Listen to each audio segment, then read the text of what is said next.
So right, ఇందాడ Prem Satish గారు బట్టల గురించి మాట్లాడుకున్నాం కదా. సో ఈ బ్యాక్ సైడ్ వస్తే కూడా ఆయన బట్టలు అన్నీ ఉన్నాయి.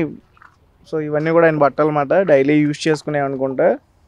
అండ్ చాలామంది కూడా ఆయనకి బయట నుంచి తీసుకొచ్చి కూడా బట్టలు ఇస్తున్నారు. ఇందాక 2-3 కార్లు వచ్చినాయి, అతను బయటికి తీసుకెళ్ళడానికి ట్రై చేశారు కానీ ఇతను వెళ్ళలేదు మనతో మాట్లాడడానికి. ఇంకా చెప్పులు చూడండి ఇక్కడ, మొత్తం నాకు తెలిసి ఒక 10 పేర్స్ ఉంటాయి ఇక్కడ. అందులో షూలు ఉన్నాయి, స్లిప్పర్స్ ఉన్నాయి. సో ఇతను రిచ్ అని చెప్పాలా లేకపోతే పూర్ అని చెప్పాలా నాకైతే అర్థం కావట్లేదు. సో ప్రస్తుతం అయితే ఇతని గురించి సోషల్ మీడియాలో యూట్యూబ్ ఛానల్స్లో మొత్తం కూడా ఒక బెగ్గర్ అని అయితే రాస్తున్నారు. అదంతా తప్పండి. సో ఇతని లైఫ్లో చాలా చూశారు, చాలా ఎక్స్పీరియన్స్ చేశారు. కొన్ని అనుకోని సంఘటనల వల్ల లైఫ్ టర్న్ తీసుకుని ఈ వేలోకి వచ్చేసారని అయితే ఖచ్చితంగా చెప్పొచ్చు. సో ఆల్రెడీ ఆయన టెంట్ అయితే చూపించాను. అండ్ ఇక్కడ ఆయన చుట్టూ కూడా దాదాపు వైన్ షాప్లో ఏమేమైతే బ్రాండ్స్ ఉంటాయో మందు అదంతా కూడా ఇక్కడ ఉంది. ఆ బీర్లు కానీ, ఆ రమ్ము కానీ, ఆ విస్కీ కానీ, వైన్ కానీ అన్నీ కూడా ఇక్కడ ఉన్నాయి. సో కొన్ని ఫారెన్ బ్రాండ్స్ అంటే ఒక బాటిల్ వచ్చేసి దాదాపు 10K 15K ఉన్న బాటిల్స్ కూడా ఈయన దగ్గర ఉన్నాయి. సో కొంతమంది వ్యక్తులు అయితే ఇతనికి తీసుకొచ్చి ఇవ్వడం కూడా నేనైతే రేర్గా చూశాను. కొన్ని కార్లు అయితే ఇక్కడికి వచ్చి ఆగుతున్నాయి. సో కొంతమంది సాఫ్ట్వేర్కి సంబంధించిన ఉద్యోగులు కూడా ఇక్కడికి వచ్చి ఇతనితో కాసేపు మాట్లాడడం జరుగుతుంది. సో అంత ఇంటెలిజెన్స్ పర్సన్ అయితే అని ఖచ్చితంగా చెప్పొచ్చు.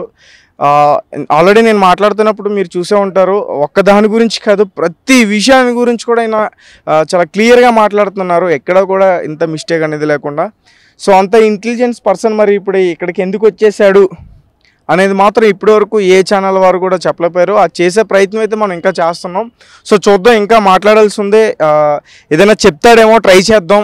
సో ఫ్యామిలీ బ్యాక్గ్రౌండ్, వాళ్ళ నాన్నగారు, అమ్మగారు, అన్న, తమ్ముడు, అక్క, చెల్లి, వీళ్ళ గురించి అయినా చెప్తాడేమో. లైఫ్లో ఇతనికి మ్యారేజ్ అయిందా అవ్వలేదా ఇవన్నీ కూడా ఇంకా మనం ఆ పూర్తి సమాచారాన్ని మొత్తం కూడా తెలుసుకునే ప్రయత్నం అయితే ఖచ్చితంగా చేద్దాం. సో సతీష్ గారు, రెగ్యులర్గా మీరు ద్విజ గారు అసలు ద్విజ అంతే, మిస్టర్ ద్విజ అసలు ద్విజ అంతే. మిస్టర్ రెడ్ సూట్ అవుతుంది, అది ఇంగ్లీష్ సౌండ్ కదా, ఇది వేరే సౌండ్ కదా. ఓకే, ద్విజ అంతే. సో ద్విజ గారు, ద్విజ రెగ్యులర్గా ఫుడ్ ఏం తీసుకుంటారు? రెగ్యులర్గా ఎప్పుడు ఏది దొరికితే అప్పుడు, ఎక్కడ పడితే అక్కడ ఏది దొరికితే తిన్నాం. నాకు తినాలి అనిపిస్తే, నాకు తినాల్సిన అవసరం వస్తే అది దొరికినప్పుడు, subjective to availability, subjective to interest. ఒక్కొక్కసారి వేడిగా, ఒక్కొక్కసారి మర్యాదగా, ఒక్కొక్కసారి ఎక్కువ క్వాంటిటీలో కూడా వస్తుందేమో, వేరే ఆప్షన్స్ ఉన్నాయేమో. అవి ఏమీ లేకపోతే నిజంగా తినాలి అనుకుంటే ఫుడ్ చూస్ చేసుకోవడం పెద్ద కష్టమైన పని కాదేమో. Food is not the only priority ఏమో. నాకు సంబంధించి food is not a priority. I know how to survive, I know how to manage. Okay. So ఇప్పుడున్న గవర్నమెంట్ మీద మీ ఒపీనియన్ ఏంటి? అసలు ఏ ఒపీనియన్ లేదు. అంటే ఇది చేస్తే బాగుండు, గతంలో ఇన్ని ప్రాబ్లమ్స్ ఫేస్ చేశారు ప్రజలు, ఇలాంటి సంక్షేమ పథకాలు పెడితే ప్రతి ఒక్కరు కూడా బాగుంటారు, పేదవాళ్ళు అనే వారు ఉండరు అని మీరు ఎప్పుడన్నా ఆలోచించారా? వీలో అన్ని సంక్షేమ పథకాలు లాంచ్ చేసేటప్పుడు మేనిఫెస్టోలో ఎంత నిబద్ధతతోటి, ఎంత క్లారిటీతో అయితే వాళ్ళు లాంచ్ చేస్తున్నారో అవి అంతే, అంటే కంపారిజన్ స్కేల్లో కాకపోయినా అవి కనీసం కార్యరూపం దాల్చుతున్నాయా, కనీసం అవి ఇంప్లిమెంట్ అవుతున్నాయా? ఈ గవర్నమెంట్ చేసిందా, ఆ గవర్నమెంట్ చేసిందా, సొల్యూషన్స్ లేవు కదా, కనిపిస్తుంది కదా. Solutions are important. సొల్యూషన్ ఓరియంటెడ్గా ఇప్పుడు ఎట్లా పని జరిపించుకోవాలి అన్న దానిపైన ఫోకస్ పెడదామా, లేదంటే జస్ట్ స్కేప్ గోటింగ్, బ్లేమింగ్ తోటి పని జరగదు కదా. బేసికలీ కనిపిస్తుంది కదా, సొల్యూషన్ కదా కావాలి. సొల్యూషన్ ఓరియంటెడ్ అయినా ఇంప్లిమెంటేషన్ ఉంటే బెటర్ అని నా ఒపీనియన్. ఓకే, అంటే దాన్ని ఎలా చేయొచ్చు అనొచ్చు, మీరేమైనా ఒక ఎగ్జాంపుల్ చెప్తారా? అది ఎట్లా పని జరుగుతుందో, ఎట్లా చేస్తే పని జరుగుతుందో అట్లా చేస్తే సరిపోద్ది. మిగతా అన్నీ కాకుండా ఆ పని జరగడానికి ఏమేం చేయాలో అవే చేయాలి. ఓకే. సో మీకు మామూలుగా పాన్ కార్డ్ కానీ, ఆధార్ కార్డ్ కానీ అంటారు కదా, అలాంటి కార్డ్స్ ఏమైనా ఉన్నాయా మీకు? ఎందుకుండవు? సిటిజన్ ఆఫ్ ఇండియాకి ఏమేమి ఉండాలో అవన్నీ ఉన్నాయి అనుకుంటా. పాస్పోర్ట్ ఒకటే ఎక్స్పైర్ అయిందేమో, అది మళ్ళీ రెన్యువల్ చేయించుకోవచ్చు, పెద్ద విషయం కాదు అది. ఓకే. పెద్ద కన్సర్న్ కాదు. సో మీ స్టడీస్ అంతా కూడా ఎక్కడ జరిగాయి? ఇండియాలోనే జరిగాయా లేకపోతే అదర్ కంట్రీస్లో జరిగాయా? నా స్టడీస్ మొత్తం స్కూల్లో కాలేజీలో మాత్రమే జరగలేదు.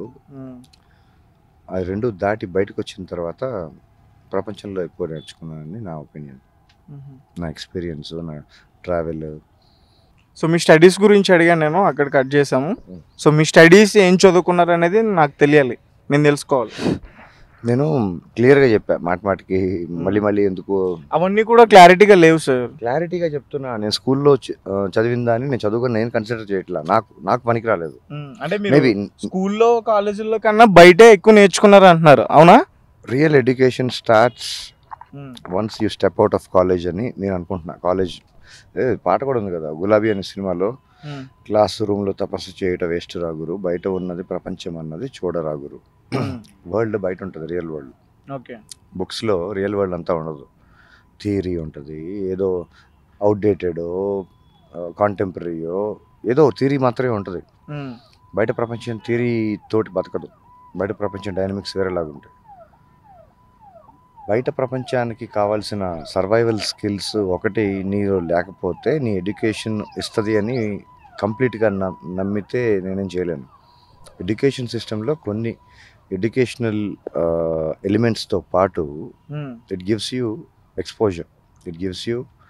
Exposure over various arenas. Education system కరెక్టా తప్పా లేదంటే ఇప్పుడు ఏం చేయాలి అవన్నీ మాట్లాడటానికి there are more qualified, far better people who are righteous, who can talk better. But solution జరగట్లేదు కదా. మీకు ప్రాబ్లమ్స్ కనిపిస్తున్నాయి, ప్రాబ్లమ్స్ ఇష్యూస్, బట్ సొల్యూషన్ ఏంటి? సొల్యూషన్ అనేది ఎప్పుడు వస్తుంది? సొల్యూషన్ ఓరియంటెడ్గా పనిచేస్తేనే అవుద్దాం అనుకుంటున్నాను నేను. సొల్యూషన్ ఓరియంటెడ్ కాకుండా ఆ ప్రాబ్లం, ఈ ప్రాబ్లం, ఆ కంప్లైంట్, ఈ కంప్లైంట్, ఆ ఇష్యూ అని మాట్లాడితే సొల్యూషన్ ఎప్పుడు రాదు. ఆ సొల్యూషన్ రావడానికి ఏం చేయాలి, ఇప్పుడు దాన్ని కాంపెన్సేట్ చేయడానికి ఏం చేయాలి, ఆల్టర్నేటివ్స్ ఏమైనా ఉన్నాయా, షేరింగ్ బెస్ట్ ప్రాక్టీసెస్. ఇట్లాంటి పరిస్థితి వేరే చోట జరిగితే వాళ్ళు ఎట్లా చేశారు, దానికి కేస్ స్టడీ చేయటమో, కొంచెం రీసెర్చ్ చేయటమో, కొంచెం కామన్ సెన్స్ అప్లై చేయటమో. Solution oriented, rational, straight. ఇంతకంటే ఏం మాట్లాడతా నాకు అర్థం కాదు. సింపుల్. Okay, right. అండ్ మీకు ఎక్కువగా మీ ఫాదర్ అంటే ఇష్టమా, మీ మదర్ అంటే ఇష్టమా? అదేంటది ఎక్కువగా తక్కువగా? అసలు ఇప్పుడు ఈక్వేషన్ అది కాదు కదా. ఇప్పుడు మీకు టచ్లో ఉన్నారా?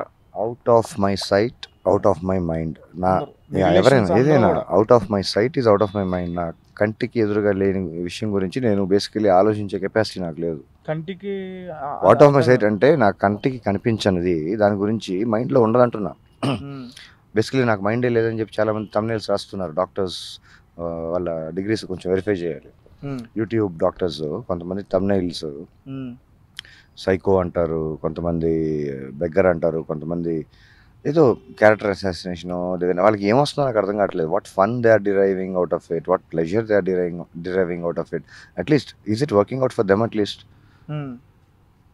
కనీసం ఎవరికి పనికి వచ్చినా పనికి రాకపోయినా, చూసేవాడికి పనికి వచ్చినా పనికి రాకపోయినా, విసిగిచ్చినా చేసేవాళ్ళకైనా పనికి వస్తుందంటే I'm okay.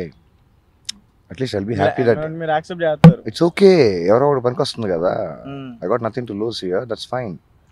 But not at the stake of character assassination. At least get the data, show me the data.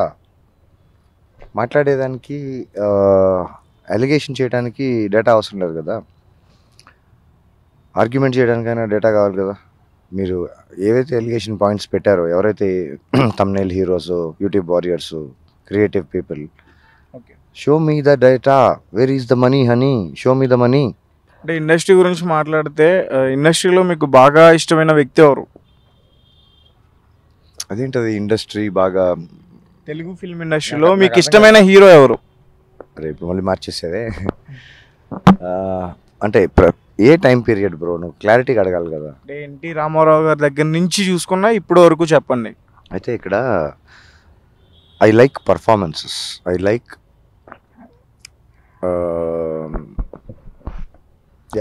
Performances. యాక్టర్స్ని నేను యాక్టర్స్గా చూడను, యాక్టర్స్ పర్ఫార్మెన్స్గా చూస్తాను. అంటే మీకు న్యాచురల్ స్టార్ నాని అంటే ఎక్కువ ఇష్టం నేను విన్నాను. Why not? Natural star Nani ఆ టైటిల్లోనే ఏదో సజెస్ట్ చేస్తుంది. ఆయన ట్రాక్ హిస్టరీ సినిమాలు చూస్తే చెప్తుంది. Why not? Yeah, it's doing good. Pawan Kalyan గారి గురించి మీ అభిప్రాయం ఏంటి? అంటే as an actor, politician or actor? పాలిటీషియన్గా మాట్లాడటానికి నాకు ఎంత రైట్ ఉందో నాకు తెలీదు, ఎంత వ్యాలిడిటీ ఉందో నాకు తెలీదు. I'm not a political analyst or I'm not a politician. I'm not in that space. As a person మాట్లాడటానికి నాకు అంత పరిచయం లేదు, అంత తెలీదు. యాజ్ అన్ యాక్టర్ అంటే ఎన్నో కొన్ని సినిమాలు చూడటం వల్ల ఎంతో కొంత తెలుసు. యాజ్ అ క్యారెక్టర్ అంటే ఇక్కడ అక్కడ bits and pieces of information, దాంట్లో ఎంత క్రెడిబిలిటీ ఉందో లేదో తెలియని అక్కడ ఇక్కడ మాటలు విని నేను క్యారెక్టర్ గురించి నేను జడ్జ్ చేసేంత కెపాసిటీ నాకు లేదు. I don't judge anybody and I don't let anybody judge me. Yeah, as an actor yes I like him. As a whatever public డొమైన్లో ఉన్న ఇన్ఫర్మేషన్ ప్రకారం I think need of the hour, ఇప్పుడున్న పరిస్థితులు, ప్రస్తుత సిచ్యుయేషన్స్లో I think we need a leader who is honest, genuinely interested in contributing towards the society, and I believe he's true. Okay sir, ఫైనల్గా మీరు భగవద్గీతను చదువుతున్నారు అంటే మీరు భగవద్గీతను నమ్ముతారా? మిగతా ఖురాన్ కానీ బైబిల్ కానీ నమ్మరా? అదేంటది ఫైనల్గా? అదేంటిది అది? Bro, it's a choice. Let it be a choice. It's personal. Let it be personal.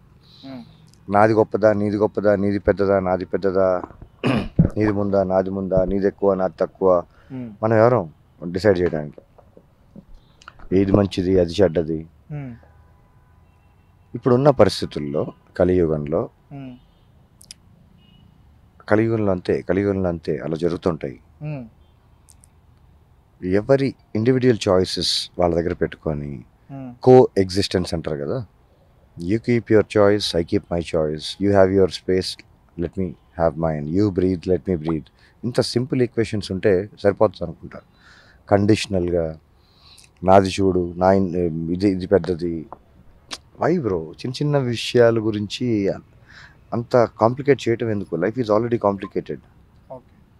So మీ ఏజ్ తెలుసుకోవచ్చండి మేము మామూలుగా? ఫిజికల్లీ, మెంటల్లీ, వర్చువల్లీ, స్పిరిచువల్లీ, ఇంకా ఈక్యూ అని కూడా ఉంటుంది. ఇట్లా రకరకాలుగా ఉంటాయి. దేని ప్రకారంగా? తిథి నక్షత్రం అని ఇంకోలాగా ఉంటుంది. దేని ప్రకారంగా ఏజ్? ఎంత ఎక్స్పెక్ట్ చేయొచ్చు సార్ మీ ఏజ్? మేము 40 ఉండొచ్చండి. 44. సార్ మ్యారేజ్ అయిందా సార్? లేదు, ఒకసారి కూడా అవ్వలేదు. చేసుకునే ఉద్దేశం కూడా లేదు ప్రస్తుతానికి. ఎవరన్నా ప్రపోజల్ చేశారా మీ యంగ్ ఏజ్లో? ఎప్పుడు జరగాల్సినవి అప్పుడు తక్కువ ఎక్కువ తెలియదు, కానీ ఎలాగోలా జరిగినాయి. నాకేం ఇబ్బంది లేదు, నాకు రైట్ కూడా లేదు అవన్నీ ఇన్ఫర్మేషన్ రివీల్ చేయడానికో వాళ్ళ పేర్లు రివీల్ చేయడానికో. నాకు అంత సంస్కారం కానీ అంత జ్ఞానం కానీ ఇంకా ఎదగలేదు. ఓకే, ఒక అమ్మాయి అయితే మీ లైఫ్లో లేదు కదా, అమ్మాయి గురించి ప్రాబ్లమ్స్ కానీ అమ్మాయి గురించి మీరు ఫెయిల్ అయిపోవడం అట్లాంటివి ఏం లేవు కదా సార్? ఇప్పుడైతే నేను లేవని భావిస్తున్నాను, మరి మీరేమంటారు? ఉన్నాయని మీరు ఎలా అనుకుంటున్నారు? లేవని అనుకుంటున్నా. ఎక్స్టర్నల్ ఫ్యాక్టర్స్ నన్ను ఇన్ఫ్లుయెన్స్ చేయలేవని నా బలమైన నమ్మకం. చాలా చిన్న పార్ట్, నా ప్రపంచమే చిన్నది. ఈ ప్రపంచం ఇంత పెద్ద ప్రపంచంలో, దాంట్లో నా చిన్న ప్రపంచంలో, దాంట్లో సినిమాలో, ఇంత పెద్ద సినిమాలో నా సినిమా చాలా చిన్నది. నేను అసలు ఎవరితోటి కాంపిటీషన్ లేను, నాకేమి రిగ్రెట్లు లేవు. చిన్న చిన్న విషయాలు బ్రో అవన్నీ నా లైఫ్లో. సినిమా కంటే నా లైఫ్ కొంచెం పెద్దదేమో, నా ఇంట్రెస్ట్లు కొంచెం maybe things which needs my attention, my interest, maybe నా జర్నీ వేరేనేమో. ద్విజా లైఫ్లో ఒక అమ్మాయి అయితే లేదు, రాదు నా ఆ రెండింటికి నాకు కరెక్ట్గా నేను చెప్పలేను, కానీ ఇప్పటివరకు అయితే అవసరం లేదు, ప్రస్తుతానికైతే అవసరం లేదు. అంటే మహిళల పట్ల మీ అభిప్రాయం ఏంటి మామూలుగా? అంటే ఎందుకు అట్లా సెపరేట్ చేసి అదేదో సెపరేట్ జీన్స్, సెపరేట్ స్పీషీస్ అని మాట్లాడతాం? Part of the nature, incomplete without అని నా ఒపీనియన్. ఐ థింక్ నేను ఎవరిని మాట్లాడటానికి women women respect, women empowerment గురించి ఆల్రెడీ ఇట్లాంటి విషయాల గురించి మాట్లాడేవాళ్ళు ఇంకా బెటర్గా, ఇంకా పొలైట్గా, ఇంకా ప్రజెంటబుల్గా చాలామంది చెప్తూ ఉంటారు కదా టీవీ డిబేట్స్లో, అక్కడ ఇక్కడ చూసే ఉంటారు కదా. ఇక్కడ నాకు ఉండాల్సిన రెస్పెక్ట్, నాకు ఉండవలసిన అంత ఉందనుకుంటున్నా. సరే, భగవద్గీతలో మీకు కొన్ని శ్లోకాలు తెలుసు, వాటికి బాగా అర్థం కూడా మీరు బాగా చెప్తారని నేను విన్నాను. ఇక్కడ కొంతమంది చెప్పారు. సో మా కోసం ఏమైనా ఒక 2-3 శ్లోకాలు చెప్పి వాటికి అర్థం చెప్తారని నేను అనుకుంటున్నాను. నేను ప్రవచనాలు చెప్పడానికి రాలేదు. నాకంటే బెటర్గా మాట్లాడేవాళ్ళు, ఉచ్చరించగలిగిన వాళ్ళు, దాన్ని అర్థం చెప్పగలిగిన సైన్స్ ఉంది, ఇవి కూడా ఉంది, శాస్త్రం కూడా ఉంది. ఈ రెండు తెలిసిన వాళ్ళు నాకంటే బెటర్గా, నాకంటే ఎక్కువ తెలిసిన వాళ్ళు, నాకంటే బాగా మాట్లాడగలిగిన వాళ్ళు, విశ్లేషించగలిగిన వాళ్ళు చాలామంది ఉన్నారు.